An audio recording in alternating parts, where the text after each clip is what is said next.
I have my own problems. నా కష్టాలు నాకున్నాయి, నా బలహీనతలు నాకున్నాయి, నా ఫెయిల్యూర్స్ నాకున్నాయి. I have my own shortcomings, నా పొరపాట్లు, పతనాలు. I have all the things I can ever think of as a human being. But I praise God, there is a grace of Jesus Christ that excels all this, that bypasses all this, that overpasses all my weaknesses. నా బలహీనతలన్నింటినీ దాటిపోయే దేవుని కృప ఉంది. నేను ఒక ఉదాహరణ చెప్తాను. నా జీవితంలో నాకేం బ్యాక్గ్రౌండ్ లేదు. నేను ఒక చిన్న గ్రామంలో నుండి వచ్చిన. మీ ఊరు ఎంతో పెద్దది మా ఊరితో పోల్చుకుంటే. మా ఊరిలో 1000 ఇళ్ళు ఉంటాయి, చుట్టుపక్కల అన్ని కొండలు ఉంటాయి, పక్షులు, తర్వాత క్రూర మృగాలు. సాయంకాలం అయిపోతే బయటికి వెళ్ళాలంటేనే కష్టం. అలాంటి ఊరిలో నుండి దేవుడు నన్ను కూడా కరుణించి రక్షించి, మా నాన్నగారు ఏం సేవకుడు కాదు, మా అమ్మగారు ఏమి ఎల్డర్స్ కాదు, తర్వాత ఇరుగు పొరుగు మాకేం ఇన్ఫ్లుయెన్స్ లేదు, ఏ బ్యాక్గ్రౌండే లేదు. No ground, only one ground called holy ground.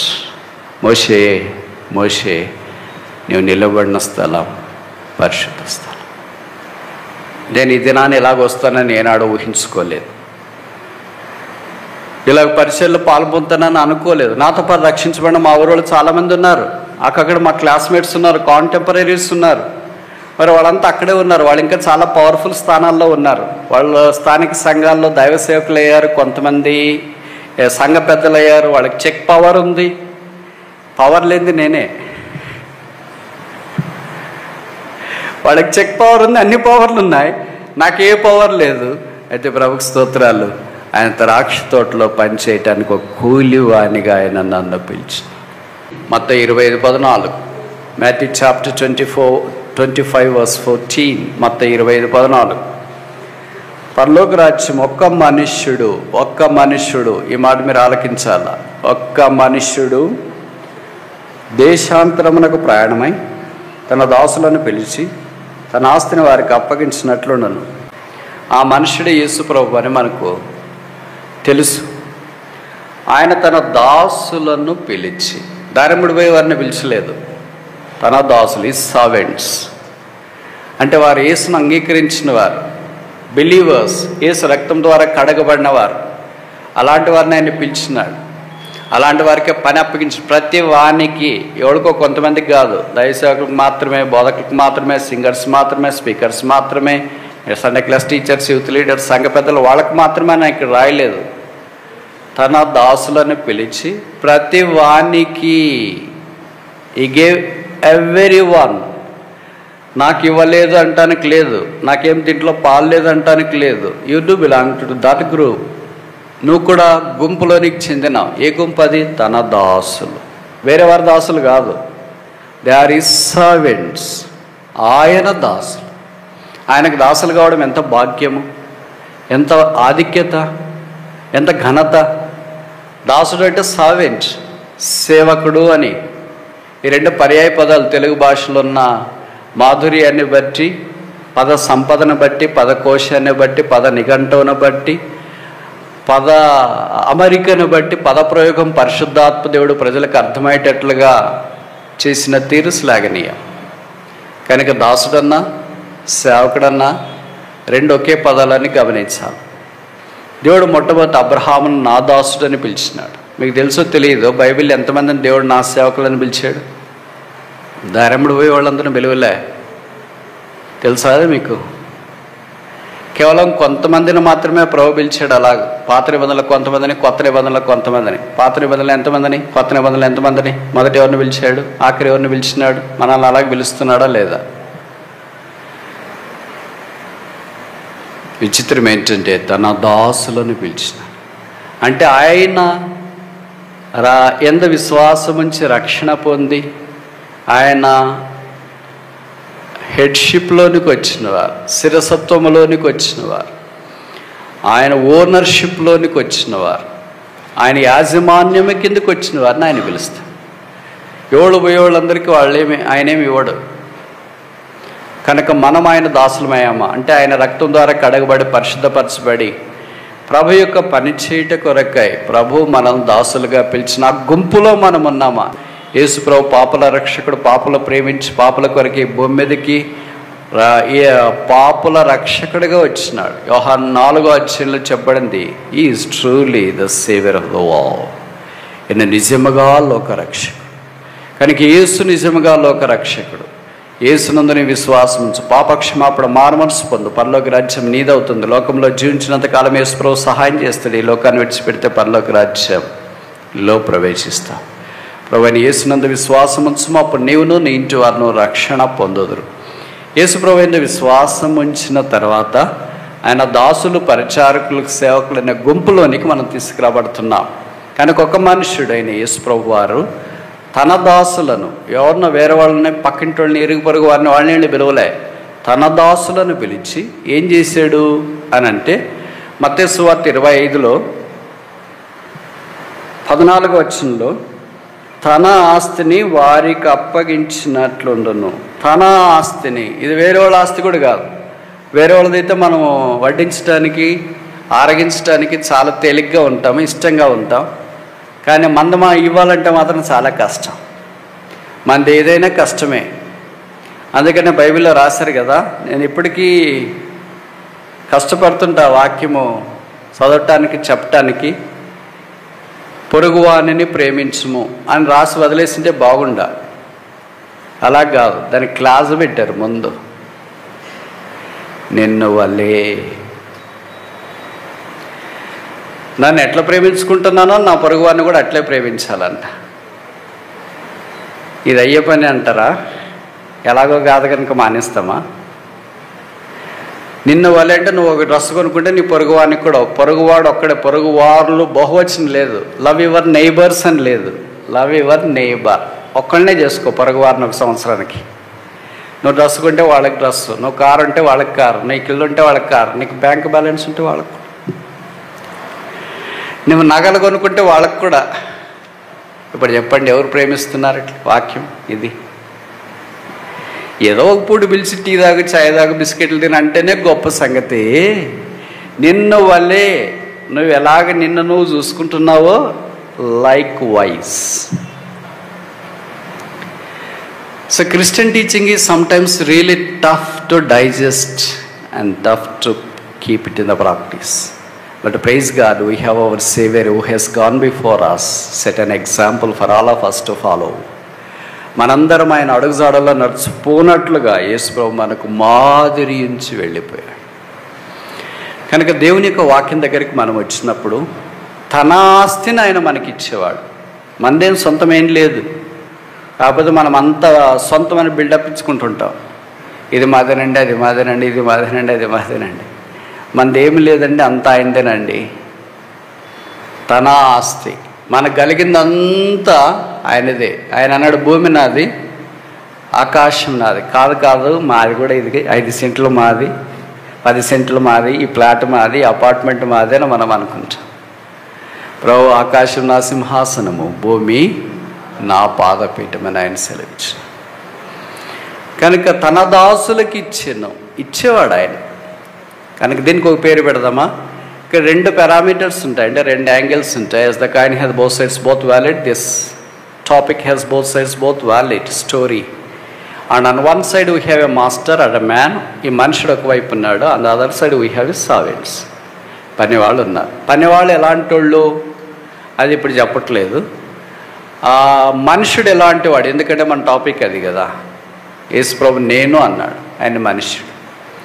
అంటే మనలాంటి పాపం చేసే మనుష్యుడు కాదు. ఆయనలో పాపం లేదు, ఆయన పాపం ఎరగడు, పాపం చేయడు, పాపం తెలియదు.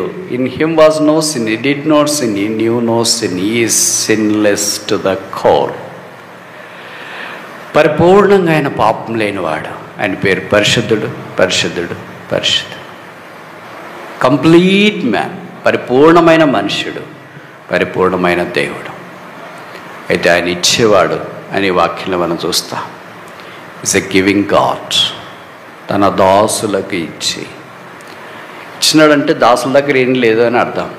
వాళ్ళు ఖాళీగా ఉన్నారు అని, ప్రభువే వారికి ఇవ్వాలని. ఎంత ఇచ్చినాడు, ఎప్పటిదాకా ఇచ్చినాడు, ఎలా ఇచ్చాడు, ఎందుకు ఇచ్చాడు, ఎవరి కొరకు ఇచ్చాడు అనే ప్రశ్నలకు కింద వచనాలు జవాబు చెప్తున్నాయి.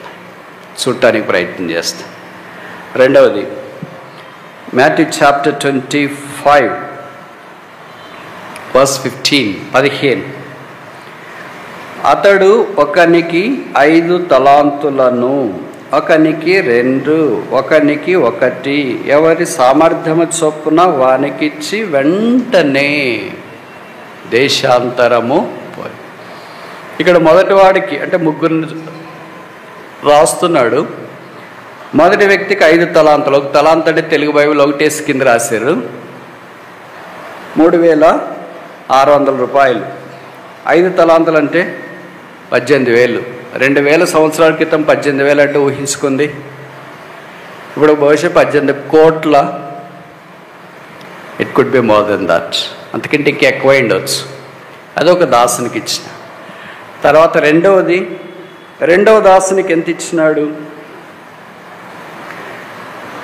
2 తలాంతులు ఇచ్చినాడు. అంటే 3,600 ఇంటూ 2, 7,200, అంటే దాదాపు 7 కోట్లు. ఇది నేను చెప్పే ఉజ్జాయింపు అంతే. 7 అనేది కోట్లు అనేది నేను చెప్పే ఉజ్జాయింపు, మిగతావన్నీ ఇక్కడ రాసినారు. మూడవ వానికి ఒకనికి 1 అంటే దాదాపు 3.5 కోట్లు. మనకు అంత ఇచ్చినారు ఇంక ఇప్పుడు ఏమవుతాం? గుండె ఆగిపోతుంది, హాస్పిటల్కి తీసుకు. వేలే చూడడం కష్టము, లక్షలు చూడడము పర్వాలేదు. మీలో కొంతమంది కోటీశ్వర్లు ఉన్నారు అనుకో, నో వరీస్, వాళ్ళకేమీ ప్రాబ్లం లేదు. తనకి ఇన్ని కోట్లు ఇచ్చినాడు. దాసునికి ఏంటి కోట్లు ఇవ్వడం ఏంటి? దాసునికి ఎంత ఇస్తారు జీతం? మీ ఇంట్లో పనిచేసేవాళ్ళు పని వాళ్ళు ఉంటారు, ఎంత ఇస్తారు? మీకు వచ్చే ఆదాయంలో చాలా చాలా చాలా తక్కువ. మీకు ఎంత 2 లక్షలు జీతం వస్తుంటే వాళ్ళకి ఇచ్చేది 2,000 లేదా 4,000 ఎంత ఇస్తారు? అంటే మేబీ కపుల్ ఆఫ్ పర్సెంటేజ్, ఒక 2%, 3% మీ ఇంట్లో ఉన్న పనిని బట్టి వాళ్ళకి ఇస్తారు. దాసులకి ఇంత ఇచ్చినాడంటే యజమానికి ఇంకెంత ఉండాలా? ధరముడు పోతుంటే భిక్షమే కోట్లు వేసినావు అనుకో, మనం ఎంత? అప్పుడు ఏమైంది? అలా అదానేనో, అంబానీనో, సుందర్ పిచ్చయో, ఎలాన్ మాస్కో, ఇలాగ ఎవరో ఒకళ్ళు అయిండాలి కదా, బిల్ గేట్స్ ఏదో అయిండాలా. యేసు ప్రభు వారు వీరందరికంటే rich in grace, rich in mercy, rich in glory. కృపలో ఐశ్వర్యవంతులు, మహిమలో ఐశ్వర్యవంతుడు, దయలో ఆయన ఐశ్వర్యవంతుడు. We have no scale to measure in riches. ఆయన ఐశ్వర్యాన్ని కొలవటానికి ఏ కొలమానము లేదు. ఇప్పుడు చూడండి, మనమంతా ఎవరు కోటీశ్వర్లా కాదా? మీ దగ్గర ఎన్ని కోట్లు ఉన్నాయి? ఒకే తలాంతున్నోళ్ళు ఎన్ని కోట్లు ఉన్నట్ల? 3.5, 3.6. 2 తలాంతులు ఉన్నవాళ్ళు ఎన్ని కోట్లు ఉన్నట్ల?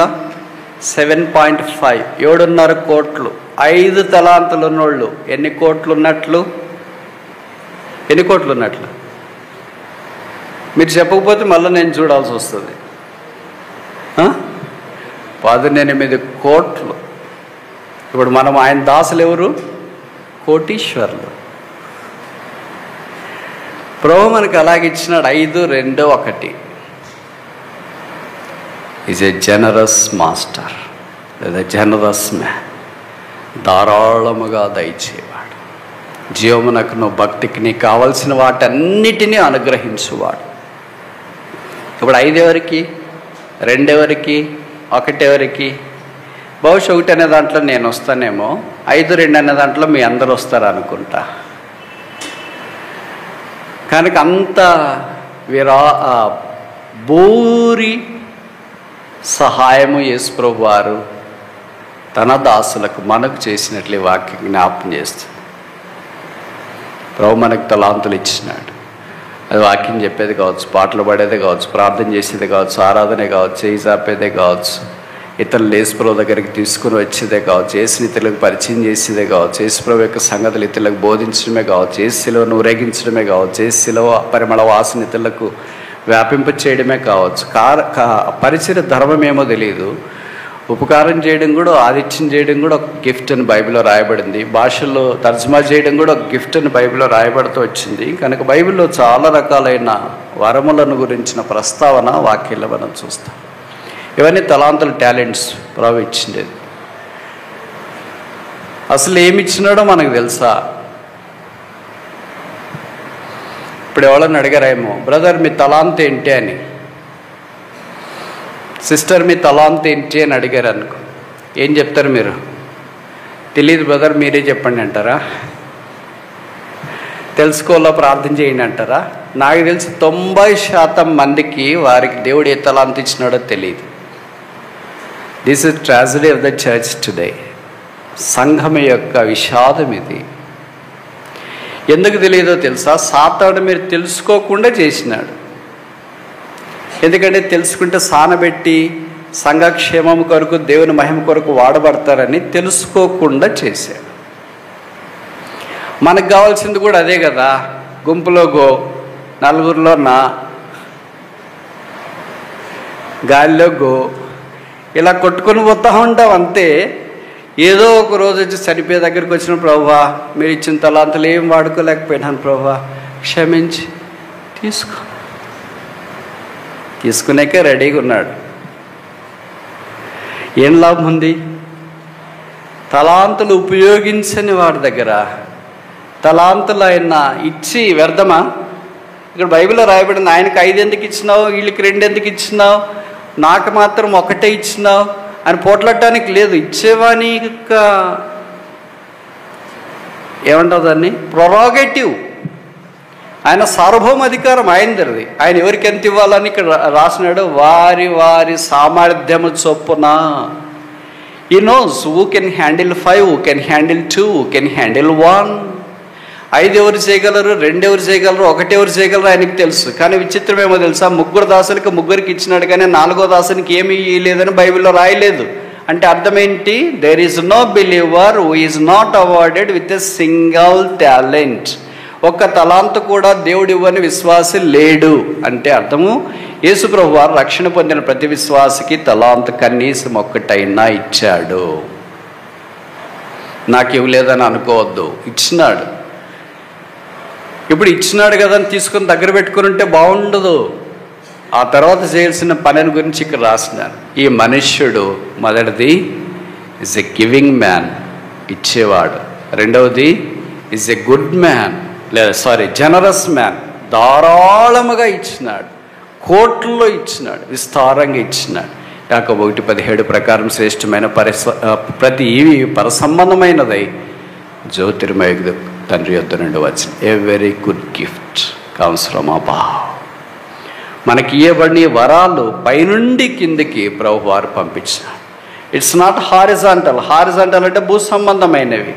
లోకంలో కూడా చాలా వరాలు ఉన్నోళ్ళు ఉంటారు, పాటలు పాడేవాళ్ళు, డ్యాన్స్ చేసేవాళ్ళు, ఇంకా కొంతమంది చెప్తారు కదా, అబ్బా ఏమి స్కిల్, ఏమి టాలెంట్, కొత్త టాలెంట్, హై లెవెల్ టాలెంట్, ఇంత టాలెంట్ ఉందిరా నీకు. అది లోకం. ప్రభు దగ్గరికి వచ్చినప్పుడు మనకు కలిగిన తలాంతులు ఆయన నుండి మనం పొందిన. మూడవది మాథ్యూ చాప్టర్ 25, మత్తయి సువార్త 25:19 వచనం. Matthew chapter 25 verse 19. బహుకాలమైన తర్వాత ఆ దాసుల యజమానుడు వచ్చి వారి యొద్ద లెక్క చూసుకొనెను. ఇక్కడ బహుకాలమైన తర్వాత రాసిన 18వ వచనానికి 19వ వచనానికి మధ్యలో ఇప్పుడు మనం ఉన్నాం. 18వ వచనంలో, అయితే 1 తలాంతు తీసుకున్నవాడు వెళ్ళి భూమి త్రవ్వి తన యజమాను సొమ్ము దాచిపెట్టెను. 17, 18 వచనాలు పైన ఇక్కడంతా మనం ఉన్నాము. ప్రభు రాబోతున్న 19వ వచనం ప్రకారం బహుకాలమైన తర్వాత. ఆయన వెంటనే రాలేదు, లేదా వెంటనే అడగలేదు. సాధారణంగా ఇచ్చిన వెంటనే కొంతమంది అడుగుతుంటారు కదా, వడ్డీ వ్యాపారస్తులు అయితే ఇచ్చేటప్పుడే వడ్డీ పట్టుకొని ఇస్తారంట. యేసు ప్రభు అలా చేయలేదు. ఇచ్చిన తర్వాత చాలా టైం ఇచ్చినాడు, యాంపుల్ టైం. అందుకనే బహుకాలం సమయం ఇచ్చినాడు కనుక మందిరం ఎలాగ మనం ఉన్నాం. లేకపోతే ఎప్పుడో పిట్టల వలె పడిపోయి ఉంటాం. మొదట నేను పడిపోయి ఉంటా, తర్వాత మీరు కూడా అనుకుంటా. ప్రభు తన దయా సమృద్ధిని బట్టి మన ఏళ్ళ జాలిపడి మన ఆయుష్ను పొడిగిస్తూ, అవకాశాలు ఇస్తూ, తరుణాలను అనుగ్రహిస్తూ మరలా మనల్ని వాడుకోవాలని అనేక విధాలుగా సహాయం చేస్తూ వస్తాడు.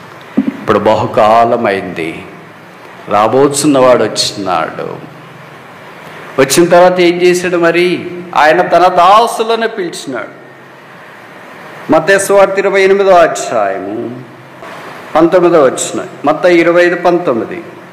బహుకాలమైన తర్వాత ఆ దాసుల యజమాను వచ్చి వారి యొద్ద లెక్క, బహుకాలము అంటే చాలా అవకాశాలు మనకిచ్చిన దాన్ని ఇప్పుడు మనం ఒకే ఒక మాటలో చెప్తాం. ఏ కాలం ఇది అంటే కృపాకాలం అంట. This is the dispensation of grace. ప్రభు మన కృప చూపించే కాలం. అందుకే ఈజ్ ఎ గ్రేషియస్ మ్యాన్, కృప చూపించిన వాడు.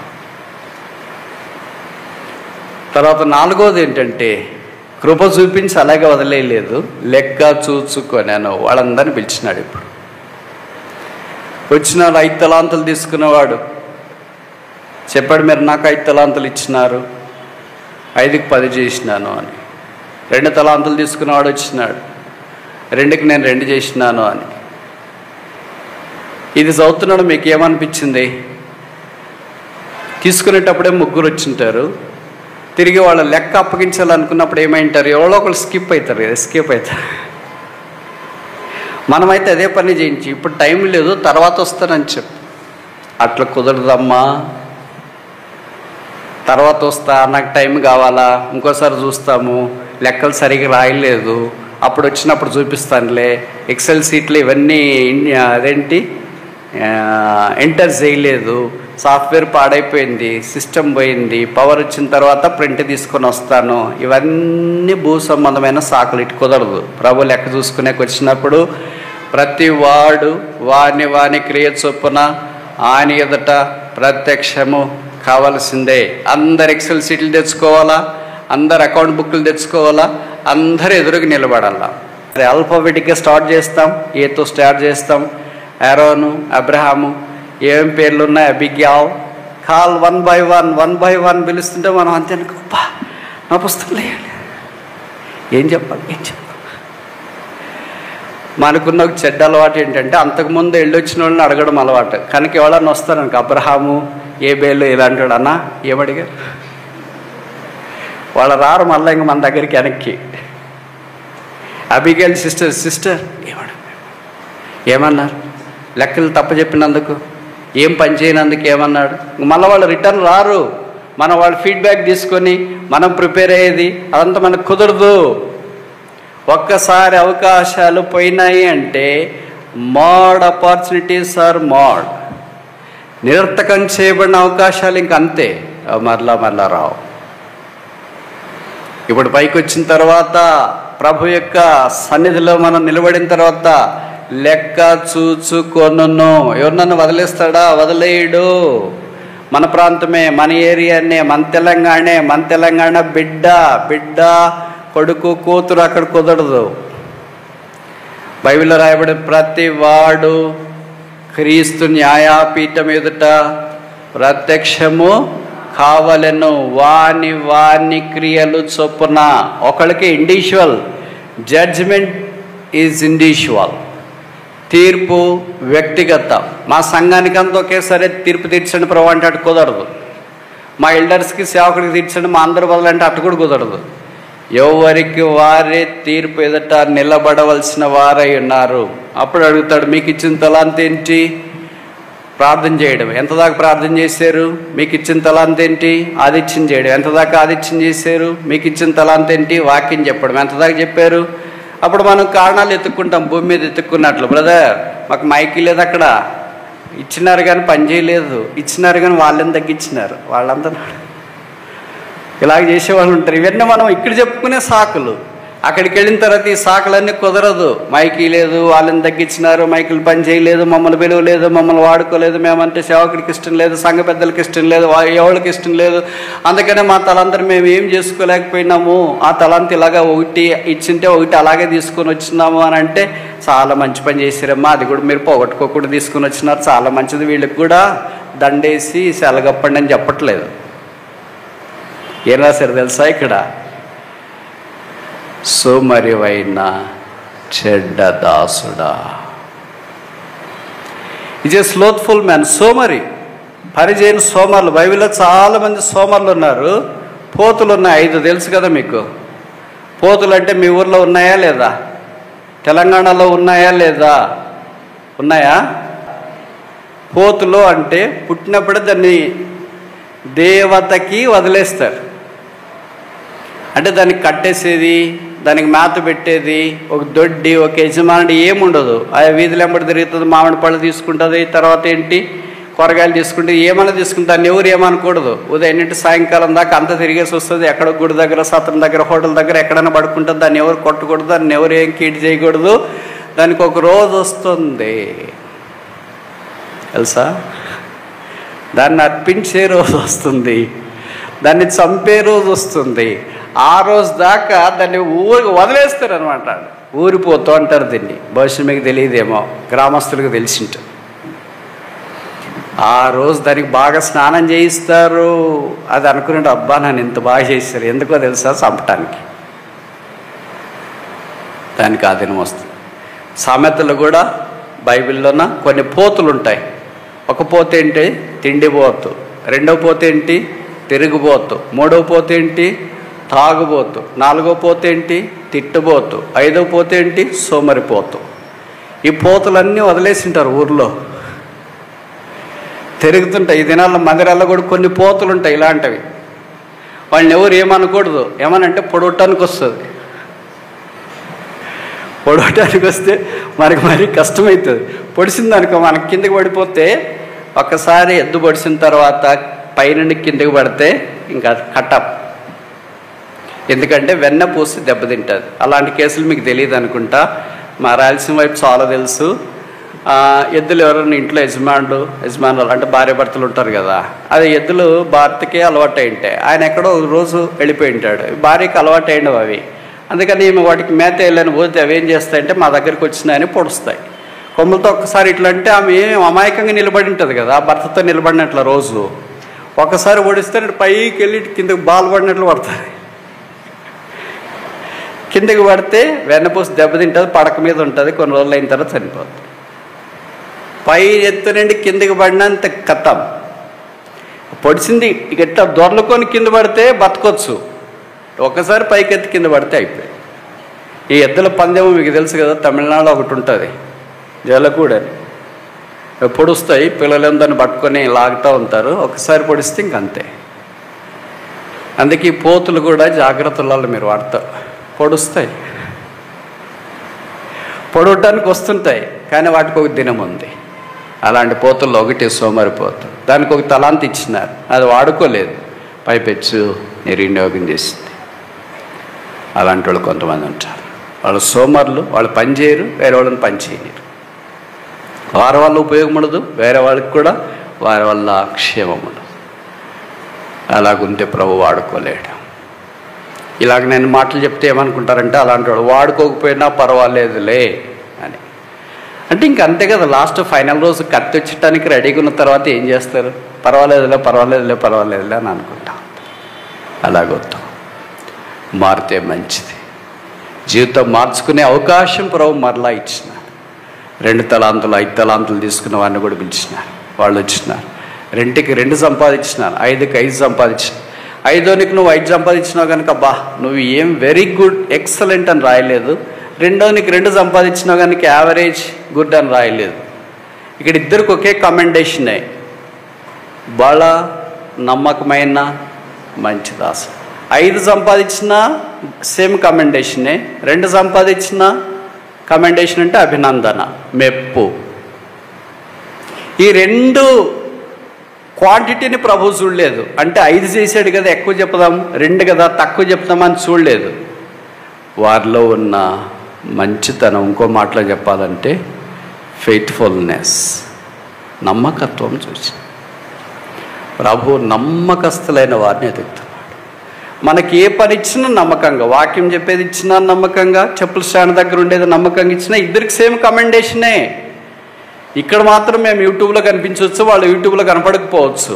వాడు ప్రభు దగ్గరికి వెళ్ళినప్పుడు ఇద్దరికి సమానమైన అభినందన, మెప్పుకోలు, బళ నమ్మకమైన మంచి దాసుడు. చూడండి ఆ మాట. మత్తయి సువార్త 25వ అధ్యాయము 21వ వచనం. అతని యజమానుడు, బడా నమ్మకమైన మంచి దాసుడా, నీవి కొంచెములో నమ్మకముగా ఉంచివి, నిన్ను అనేకమైన వాటి మీద నియమించేదును, నీ యజమాను సంతోషంలో పాలు పొందమని అతనితో చెప్పిన. 22. అలాగే 2 తలాంతులు తీసుకున్నవాడు వచ్చి, అయ్యా, నీవు నాకు 2 తలాంతులు అప్పగించితివి, అవియుగాక మరి 2 తలాంతులు సంపాదించితినని చెప్పాను. అతని యజమానుడు, బలా నమ్మకమైన మంచి దాసుడా, నీవి కొంచెంలో నమ్మకముగా ఉంటివి, నిన్ను అనేకమైన వాటి మీద నియమించదును, నీ యజమాను సంతోషంలో పాలు పొందమని అతనితో. ఇద్దరికి ఒకే రకమైనది. Is a glorious man. మహిమగల ప్రభువారు 5 వాళ్ళకి 5 ఇచ్చినాడు, 2 వాడికి 2 ఇచ్చినాడు, ఇద్దరికి ఒకే రకమైన అభినందన ఇచ్చినాడు. ప్రభు మెచ్చుకున్నాడు, ధన్యుడు. ప్రభు అభినందించు మనుషుడు, దాసుడు, ధన్యుడు. కనుక ఇప్పుడు మనము బహుకాలమైన తర్వాత అనే మాటకు పైన ఉన్నాం, కృపాకాలంలో ఉన్నాం. ఇప్పుడు దాకా చేయకపోయినా ప్రభు శిలువ దగ్గరికి వచ్చి క్షమాపణ కోరి, ఇప్పటి నుండైనా ప్రభువా నేను నమ్మకమైన మంచి దాసుడిగా ఉండాలని కోరుతున్నాను, నాకు ఇచ్చింది ఏదైనా పర్వాలేదు. నేను ఈ మాటలు చెప్తుంటే మీరు అనుకోవచ్చు, బ్రదర్ మాకు ఇచ్చిన కృపావరాలు మేము వాడుకోవాలనుకుంటున్నాము కానీ వాడుకోవట్లేదండి, సంఘంలో పెద్దలు సేవకుడు ఏం చేయమంటారో అని కదా. ఇలాంటి చాలా చాలా లోకంలో మనకు కనిపిస్తాయి. కానీ నేను పూర్తిగా నమ్మేది ఏంటంటే, ఒకవేళ సేవకుడు, దైవ సేవకులు, సంఘంలోని స్థానిక దైవ సేవకులు, స్థానిక సంఘ పెద్దలు మనల్ని వాడుకోవాలనుకుంటే మనం బహుశా స్థానికంగా మాత్రం వాడబడవచ్చు. ఇక్కడ పాటలు పాడటానికి బల దగ్గర, చెక్ బుక్లు, తర్వాత రకరకాలుగా చుట్టుపక్కల మన బ్రాంచెస్కి. ప్రభు మిమ్మల్ని వాడుకోవాలని అనుకుంటే ఈ సర్పాసెస్ ఆల్ ద హర్డిల్స్. స్థానిక సంఘ పెద్దలు, దైవ సేవకులు వీళ్ళందరినీ తీసుకెళ్ళి, వీళ్ళందరినీ బైపాస్ చేసి కూడా ప్రభు వాడుకోగలడు. అలాంటి వారి మీద లీడర్షిప్ కూడా మంచి అభిప్రాయం ఉండటం ప్రాముఖ్యం.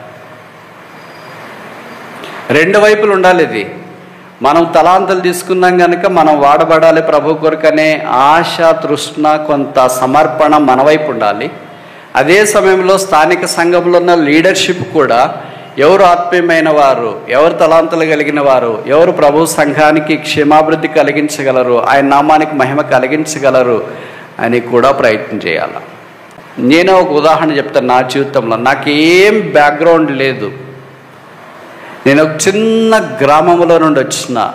మీ ఊరు ఎంతో పెద్దది మా ఊరితో పోల్చుకుంటే. మా ఊర్లో 1000 ఇళ్ళు ఉంటాయి, చుట్టుపక్కల అన్ని కొండలు ఉంటాయి, పక్షులు, తర్వాత క్రూర మృగాలు. సాయంకాలం అయిపోతే బయటికి వెళ్ళాలంటేనే కష్టం. అలాంటి ఊరిలో నుండి దేవుడు నన్ను కూడా కరుణించి రక్షించి, మా నాన్నగారు ఏం సేవకుడు కాదు, మా అమ్మగారు ఏమి ఎల్డర్స్ కాదు, తర్వాత ఇరుగు పొరుగు మాకేం ఇన్ఫ్లుయెన్స్ లేదు, ఏ బ్యాక్గ్రౌండే లేదు, no ground, only 1 ground called holy ground. మోషే మోషే నీవు నిలబడిన స్థలం పరిశుద్ధ స్థలం. నేను ఈ దినాన్ని ఎలాగొస్తానని ఏనాడో ఊహించుకోలేదు, ఇలాగ పరిచయలో పాల్పొందుతానని అనుకోలేదు. నాతో పాటు రక్షించబడిన మా ఊరు వాళ్ళు చాలామంది ఉన్నారు, అక్కడ మా క్లాస్మేట్స్ ఉన్నారు, కాంటెంపరీస్ ఉన్నారు. మరి వాళ్ళంతా అక్కడే ఉన్నారు, వాళ్ళు ఇంకా చాలా పవర్ఫుల్ స్థానాల్లో ఉన్నారు. వాళ్ళు స్థానిక సంఘాల్లో దైవ సేవకులు అయ్యారు, కొంతమంది సంఘ పెద్దలు అయ్యారు. వాళ్ళకి చెక్ పవర్ ఉంది, పవర్ లేనిది నేనే. వాళ్ళకి చెక్ పవర్ ఉంది, అన్ని పవర్లు ఉన్నాయి, నాకు ఏ పవర్ లేదు. అయితే ప్రభుకు స్తోత్రాలు, ఆయన ద్రాక్ష తోటలో పనిచేయటానికి ఒక కూలివానిగా ఆయన నన్ను పిలిచి, అది మొదలుకొని ఇంతదాకా ఆయా సందర్భాల్లో స్థలాల్లో తిరగటానికి ప్రభువు అవకాశం ఇస్తూ వచ్చినాడు. మనకు బాగా పరిచయం కదా, దావీదు పొలంలో లేదా యూదా దేశపు బెత్లెహేము అరణ్యంలో గొర్రెలు మేపుతున్నప్పుడు ఆయన బ్యాక్గ్రౌండ్ అంటే ఆఖరి కుమారుడు కనుక ఎవరు పట్టించుకునేవాళ్ళు కాదు. కానీ సమూయేలు ఆయన్ని పిలిపించినాడు. Call should come to you, not you should go to the after call. నువ్వు పరిగెత్తడం కాదు, నీ దగ్గరికే రావాలి. సిస్టర్ మీరు ఈ పని చేయగలరా, బ్రదర్ మీరు ఈ పని చేయగలరా అని అట్లే అడుస్తారు బ్రదర్. ఈ దినాల్లో నాకు తొక్కి పడేస్తారు బ్రదర్. అది కూడా కరెక్టే. తొక్కే వాళ్ళు కూడా ఉన్నారు, తొక్కటానికి చేసే ప్రయత్నాలు ఉన్నాయి. What all you say is true. మీరు చెప్పేవన్నీ కరెక్టే. ఇంకా కరెక్టేమో చెప్పనా, God is on the throne. Yesu సింహాసనం మీద ఉన్నాడు. తొక్కేవాళ్ళు తొక్కుతుంటారు, పక్కన పడ్డేవాళ్ళు పక్కన పడేస్తుంటారు, అవసరం లేదనుకునే వాళ్ళు అవసరం లేదని చేస్తూ ఉంటారు. అన్నిటికీ కుదుటబాటు కాలం అనేది ఒక రోజు వస్తుంది. ఆ రోజు ఎవరు ఏమీ చేయలేరు. ఇవన్నీ జరగవలసిందే. వీటన్నిటి ద్వారా ప్రభు మనకు కొన్ని నేర్పిస్తాడు, కొన్ని చూపిస్తూ వస్తాడు, కొన్ని మనకు బోధిస్తూ వస్తాడు. కానీ ప్రభు మనల్ని వాడుకోవాలని కోరినప్పుడు ఆటంకాలన్నిటినీ ఆయన తీసివేస్తాడు. కొన్ని స్థలాలు మూయబడతాయి, కొన్ని స్థలాలు తెరవబడతాయి. కొన్ని అవకాశాలు మూయబడతాయి, కొన్ని అవకాశాలు తెరవబడతాయి. భారతదేశం మూయబడవచ్చు, ప్రపంచం తెరవబడవచ్చు. You are not local, you are global. ఇంకోసారి చెప్పనా, ఫ్యాన్ కింద చెప్పేకి బాగుంది బ్రదర్, కూర్చొని వినాలంటే tough. You are not local, you are global. నువ్వు స్థానికంగా ఇక్కడే వాడవల్ల ఇక్కడే ఇక్కడే ఇక్కడే అనేది కాదు. ఎందుకంటే ప్రభు ఈజ్ ఎ గ్లోబల్ సేవియర్. ఆయన లోకరక్షకుడు. మనల్ని లోక వ్యాప్తంగా వాడుకున్న సామర్థ్యత కలిగిన ప్రభు. కనుక ఆయన కొరకు సామాన్యమైన విధానములో మనం ప్రయాసపడినప్పుడు ఆయస్మానుడు మనల్ని వాడుకుంటాడు. బహుకాలమైన తర్వాత ఆయన రాబోతున్నాడు. వచ్చిన తర్వాత తన దాసులను ఆయన పిలుస్తాడు. ఇక్కడ రాయబడింది బైబిల్, ఇందాక మనం చదివాం కదా ఒక మాట, నీవి బహు కొంచెములో నమ్మకంగా ఉన్నావు. కొంచెం అంటే మీరు ఎప్పుడైనా అనుకున్నారా ఎంతని? ఇప్పుడు నేను ఇందాక చెప్పాను కదా, కోట్లు కొంచెమా? ఈ మనిషిని దృష్టిలో కోట్లు ఎంతంట చెప్పరా? ఈ మనిషిని దృష్టిలో ఈ కోట్లు ఎంత? మనం చదివాం కదా ఇందాక, నీ కొంచెములో 5 తలాంతులు అంటే దాదాపు 18 కోట్లు కొంచెమా? 7 కోట్లు కొంచెమా? 3.6 కోట్లు కొంచెమా? మనకది టూ మచ్, మనకి జీవితాంతం సరిపోయి ఎంత. కానీ ప్రభు దృష్టికి అది ఎంతంటే కొంచెం. It's very little. Thou are faithful in little. ప్రభు మనకి ఇచ్చిందంతా ఎంత అంటే కొంచెమే, టిప్ ఆఫ్ ఐస్బర్గ్. ఆ కొంచెం ఒక అణువు, ఒక మాణిక్యులు అంతా ప్రభు మనకి ఇచ్చినాడేమో. దాన్ని మనము వినియోగించుకొని ఆయన రాజ్యవ్యాప్తి కొరకు ప్రయాసపడితే ప్రభు వాడుకుంటాడు. ప్రభు యుద్ధ నుండి పొందిన నాడు ధన్యుడు. విషాదకరమైన సంగతి ఏంటంటే, ఇది నన్ను చాలామంది క్రైస్తవులు దేవుడు తమకిచ్చిన కృపావరాన్ని భూమిలో పాతి పెట్టారు. 90% పాతి పెట్టడానికి కారణమేంటి? నేను ఈ మాట అంటున్నాను, మీరు ఏం బాధపడొద్దు, ఇది వాస్తవం.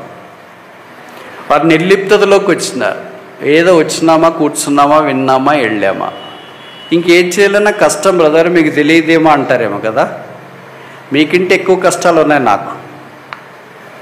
నేను ఇక్కడ నిలబడితే మాత్రం మిగతా వాళ్ళకి ఏమనుకుంటుంది, ఏముందిలే ఆయనకు నిలబడతాడు, తర్వాత ఆయన దాన్ని ఆయన వెళ్ళిపోతాడు, ఇంత ముద్ద భోజనం పెడితే తినేసి వెళ్ళిపోతాడు అని. I have my own problems. నా కష్టాలు నాకున్నాయి, నా బలహీనతలు నాకున్నాయి, నా ఫెయిల్యూర్స్ నాకున్నాయి. I have my own shortcomings, నా పొరపాట్లు, పతనాలు. I have all the things I can ever think of as a human being. But I praise God, there is a grace of Jesus Christ that excels all this, that bypasses all this, that overpasses all my weaknesses. నా బలహీనతలన్నింటినీ దాటిపోయే దేవుని కృప ఉంది. అంటే మనకు ఆశ ఉంటే ప్రభు వాడుకోవటానికి ప్రయత్నం చేస్తాడు. మీలో చాలామంది పాతి పెట్టడానికి మీరు కాదు కారణం. మీ చుట్టూన్న పరిస్థితుల్లో, ఇంట్లో సమస్యలు. కొన్నిసార్లు ఏం సమస్య లేకపోతే 2 ఖచ్చితంగా ఉంటాయి. ఒకటి ఏంటంటే అనారోగ్యం, రెండోది ఏంటంటే ఆర్థిక ఇబ్బందులు. ఈ రెండిట్లో నుండి బయటికి రావాలంటే అంత తేలిక కాదు. ఈ రెండు బాగుంటే బయట సమస్యలు ఉంటాయి, అవి బాగుంటే లోపల సమస్యలు ఉంటాయి. ఇవన్నీ ఎప్పుడు తప్పించుకోవాలి బ్రదర్? ఎప్పుడు? Where is end for all this? There is no end. రోమపత్రిక 8వ అధ్యాయంలో రాయబడింది, సృష్టి యావత్తు మూలుగుతుంది, ఎప్పుడు వస్తాడా ప్రభు? When is going to come? The whole human generation, that includes the creation, generation, creation, the church, అన్నీ కలిసి మూలుగుతున్నాయి, ప్రభు ఎప్పుడొస్తావు ఎప్పుడొస్తావు ఎప్పుడొస్తావు అని. మన మూలుగుకి హాస్పిటల్ ఐసీయూలో ఉన్న వాళ్ళు మూలిగేదానికి తేడా ఒకటి ఏంటంటే, మనం డ్రెస్ వేసుకొని బాగుండి మూలుగుతున్నాం, వాళ్ళు మా పడక మీద ఉండేసి వాళ్ళు మూలుగుతున్నారు, అంతే తేడా. ఏం పెద్ద తేడా ఏం లేదు. మనం మన పనులు చేసుకుని ఆఫీస్కి వెళ్ళో ఇంట్లోనో ఆ పని ఈ పని చేసుకుని మూలుగుతున్నాం. ప్రభు వస్తే ఎంత బాగుండు, ప్రభు వస్తే ఎంత బాగుండు, ప్రభు వస్తే ఎంత బాగుండు మూలిగే వాళ్ళు మనం మూలుగుతున్నాం. హాస్పిటల్లో బాధపడుతూ రోగగ్రస్తులై మరణం వైపు పరుగులు వెళుతున్న వారు వాళ్ళు కూడా ప్రభు వస్తే ఎంత బాగుండు, నొప్పి భరించలేని, బాధ భరించలేని, ఇబ్బందులు భరించలేని, రోగం భరించలేని, వేదన భరించలేని, అవమానం భరించలేనని వారు మూలుగుతున్నారు. అయితే ప్రభు దినాన్ని రాబోతున్నారు. ఆయన రాకుడు కొరకు కనిపెట్టుకుని ఉండేవారు ధనిలుగా చేయబడుతున్నారు. ఒక్క విషయం చెప్పి నేను ముగించిన. మనకు అరమత యోసేపు అమ్మనించండి. బర్నబాస్ అనే వ్యక్తి పరిచయం. ఆయన పేరు యోసేపు. బైబిల్లో ఆఖరి యోసేపు ఆయనే. బైబిల్లో కొంతమంది యోసేపులు ఉన్నారు కదా. మొదటి యోసేపు మనకు తెలుసు, ఆదికాండంలో కనిపిస్తాడు, ఇశ్రాయేల్ అంటే యాకోబు కుమారుడు. ఇక్కడ ఆఖరి యోసేపు, ఈయన గోత్రికుడు తెలుసా మీకు? 4వ అధ్యాయం అపోస్తుల కార్యాలు, acts of the apostles chapter 4, అపోస్తుల కార్యములు 4వ అధ్యాయం.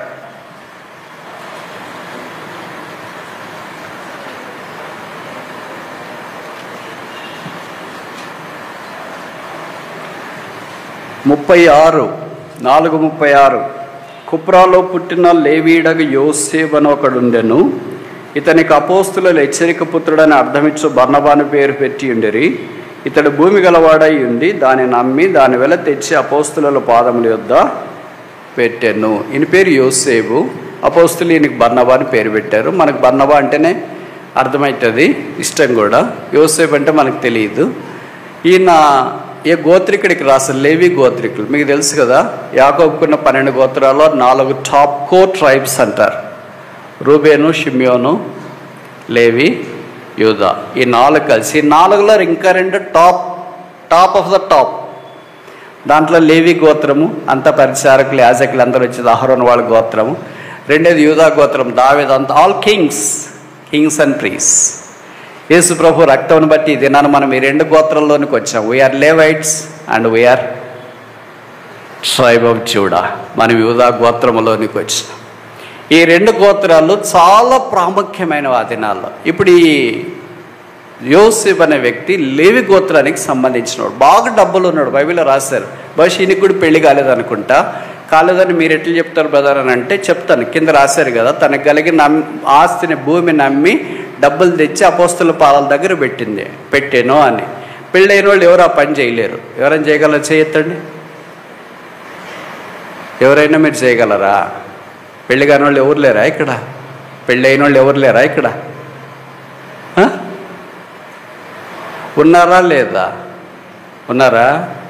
మీ పొలం అమ్మి తెచ్చి అపోస్తుల పాదాల దగ్గర డబ్బులు పెట్టేవాళ్ళు చేయొద్దండి. మరి వెరీ గుడ్. అంత ధైర్యం ఉండదు వాళ్ళకి. హోమ్ మినిస్టర్తో పర్మిషన్ తీసుకుని ఏది కావాలన్నా. కనుక నేను అనుకోవడము యోసేపుకి పెళ్లి కాలేదు, ఎందుకంటే ఆమెతో పర్మిషన్ తీసుకోవాలి కదా. పొలం అమ్ముతాం అమ్మాయి అని చెప్తే ఇంక అంతే, కత్తాం, అగ్ని పర్వతం, బద్దలు.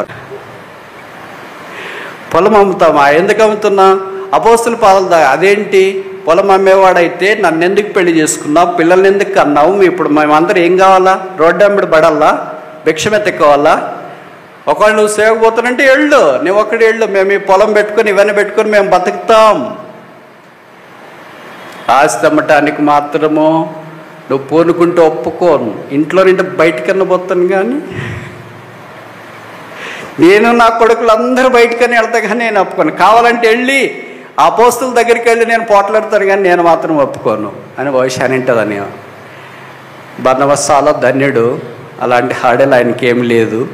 అందుకని అమ్మేసి తీసుకొని వచ్చి అపోస్తుల పాదాల దగ్గర పెట్టి, అపోస్తుల కార్యంలో డబ్బులు ఎక్కడ పెట్టేవాళ్ళంటే ఇట్లాగా చేతులకి ఇచ్చేవాళ్ళు కాదు. ఇప్పుడు మాకెక్కడికి ఇస్తారు చెప్పరేంటమ్మా? చేతుల్లో కవరు. మీరు ఒక చేతి ఇస్తే మేము 2 చేతులతో కళ్ళకు అద్దుకొని ఇంక అపోస్తుల కార్యాలు మాకెక్కడ జరుగుతుంది, మాకెక్కడ నెరవేరుతుంది కదా? వాళ్ళు ఎవడో నా అపోస్తుల దినాల్లోనా అన్న డబ్బులు తెచ్చినా, ఎంత తెచ్చా, కోడి తెచ్చినా, అయితే ఆడ పడేసిపోండి. ఏమన్నా అట్లా మాట్లాడాడు? కోడి తెచ్చినట్లు లోపలికి పిలిచేసి భోజనం పెట్టేసి చేపల కూర, రొయ్యలు అన్ని పెట్టి పంపేయటానికి బదులుగా అక్కడ పడేసిపో అంటున్నాడు. ఏంటి? కాళ్ళ దగ్గర, పాదముల దగ్గర. అంతకుముందు వచ్చిన వాళ్ళు కూడా అది మనం చూస్తాం. మీ అందరికి బాగా తెలుసు కదా, 5వ వచ్చిన అపోస్తుల కార్యాలు అన్నయ్య సపర్యలు కూడా పొలం అమ్మిన తర్వాత కొంత డబ్బులు తీసుకొని వచ్చి ఎక్కడిచ్చారు? పాదాల దగ్గర పాదాల దగ్గర పెట్టినారంటే అర్థం ఏంటి? డబ్బుల్ని పాదాల దగ్గర పెట్టుకోకూడదని క్రైస్తవేతరులు అంటారు కదా. అందుకే ఒక రూపాయి కానీ బిళ్ళ కానీ కిందకి పడిపోతే దాన్ని తీసి కాళ్ళకి అద్దుకొని అమ్మ పడిపోయి దీని కొరికే బతుకంతా.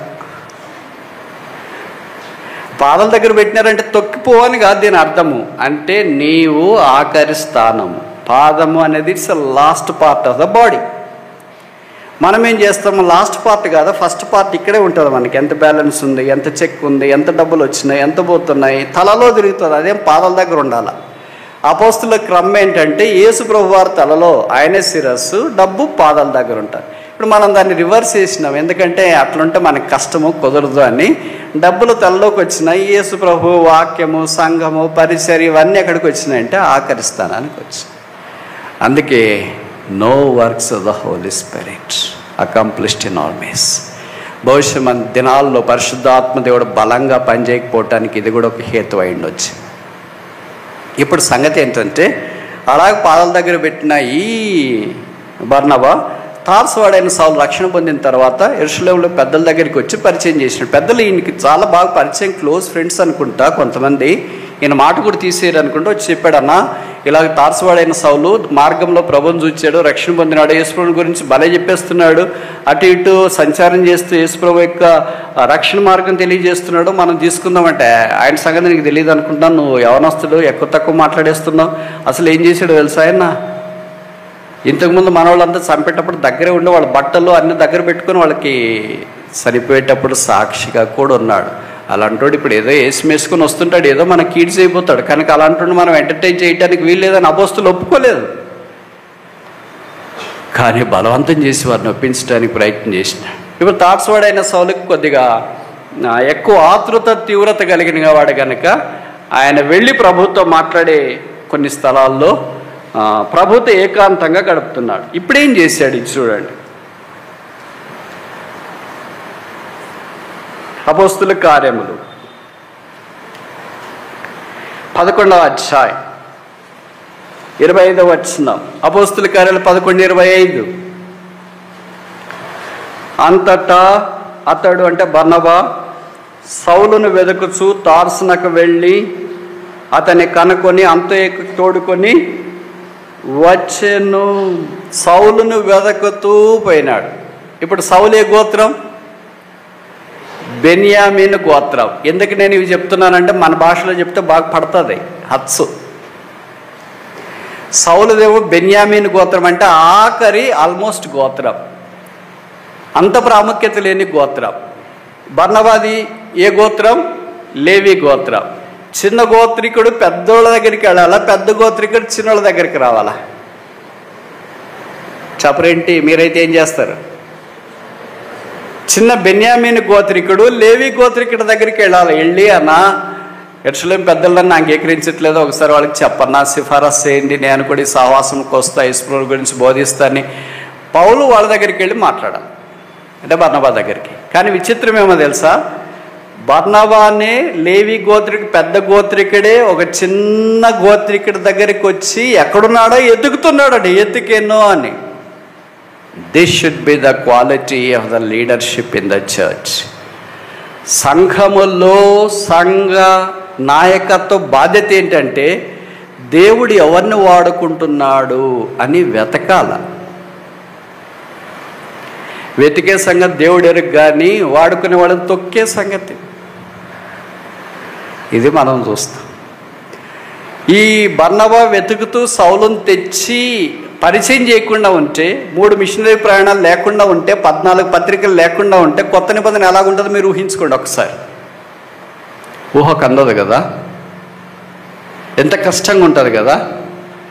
ఒక్క పెద్ద గోత్రికుడు, ఇక్కడ చాలామంది కులాలు కూడా వాడతారు కదా, మా కులం చాలా పెద్దది, మేమేంటి చిన్న కులస్తుల దగ్గరికి వెళ్ళడం ఏంటి, వాళ్ళని ప్రోత్సహించడం ఏంటి, వాళ్ళని నిలబెట్టడం ఏంటి, వాళ్ళ వాక్యం చెప్పడం ఏంటి, మేము వినడం ఏంటి, మేము చెప్తే వాళ్ళు వినాలి కానీ వాళ్ళు చెప్తే మేము వినడం ఏంటి, ఇవన్నీ వెలపట్ట. యేసు శరీరం అనే సంఘంలోనికి వచ్చిన తర్వాత లేవీడైనా, యూదా గోత్రికుడైనా, బెన్యామీడైనా, మనష్షేయుడైనా, ఆషేర్, ఏ గోత్రికులైనా అందరూ శరీరంలో భాగమై ఉన్నారు. ఇప్పుడు బర్నబా చేసింది ఏంటంటే, దేవుడు తనకిచ్చిన తలాంతులు, 1, 2, 5 దాన్ని వెళ్ళి కనుగొని తోడుకొని వచ్చి సంఘానికి పరిచయం చేశాడు. అలాంటి ఒక్క వ్యక్తి ఒక్క సంఘంలో ఉంటే చరిత్ర తిరిగి రాయబడుతుంది. మనం చరిత్ర చదివేది కాదు. We are not here to read the history, we are here to create the history. ఇంకోసారి చెప్పనా, ఎన్నిసార్లు అన్న చెప్పు, మాకేం మారితే కదా. We are not here to read the history. చరిత్ర ఏం జరిగింది, గతకాలం ఏంటి, అప్పుడేంటి, ఇప్పుడేంటి, అది ఆ చరిత్ర చదివేదానికి కాదు. అంటే చరిత్ర చదవకూడదని కాదు, అవసరమే.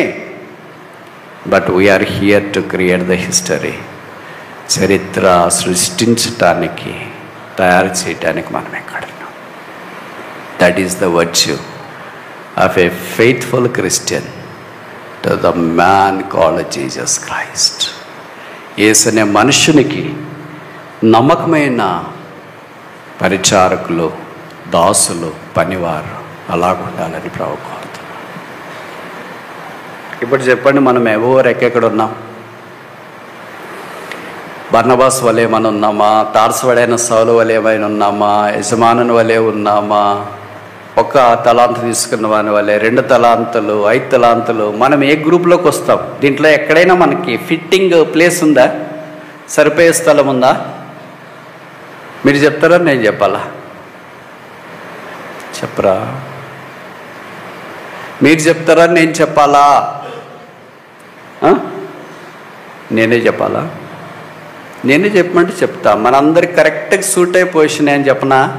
ఒక తలాంత తీసుకున్నవాడు దాని రుమాల్లో చుట్టి భూమిని తవ్వి దాంట్లో పాతి పెట్టేసి ఫుల్గా కాలక్షేపం చేస్తున్నాడు ఆయన వచ్చేదాకా. ఆయన వచ్చినప్పుడు పిలిచినారు, వెళ్ళాడు.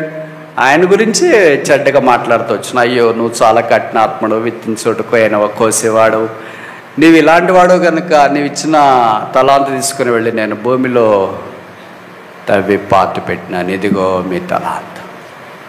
బాధ ఇచ్చేవయ్యా, ఇది కూడా దుర్వినియోగం చేసింటే ఏం చేసిండేవాడిని అని యేసుప్రభు మెచ్చుకోలేదు. బైబిల్ ఏం రాశారంటే, ఇది నువ్వు ఖర్చు చేసి ఒకవేళ అప్పుల పాలైనా అంటే ఇబ్బంది పడినా నేను వచ్చి వాళ్ళతో నుండి ఇప్పించుకుంటుంటే కదా, ఎందుకు నువ్వు ఖర్చు చేయలేదు? ప్రభు అనేక సార్లు మనల్ని ప్రశ్న అడిగినప్పుడు మన జవాబు ఏంటి? శిలువ దగ్గరకు వచ్చి క్షమాపణ పొంది రక్తం ద్వారా కడగబడి పరిశుద్ధపరచబడి ప్రభు వచ్చు వేళైతుంది, ప్రభు నాకు ఇచ్చిన 1 తలాంతు, 2 తలాంతులు, 3, 5 తలాంతులు నేను వాడుతున్నానా లేదా? యేసు రక్తం చేత కడగబడి పరిశుద్ధపరచబడి రాబో దినాల్లో ప్రభువా నన్ను కూడా వాడుకో, నాకు ఇచ్చిన తలాంతులు కూడా సానబెట్టు, నేను కూడా స్థానిక సంఘానికి క్షేమముగాను నీ నామానికి మహిమకరంగాను ఉండనట్లు చేయి. నేను మీతో చెప్పుచున్నది అందరితోనూ చెప్పుచున్నాను, మెలకుగా ఉండడి.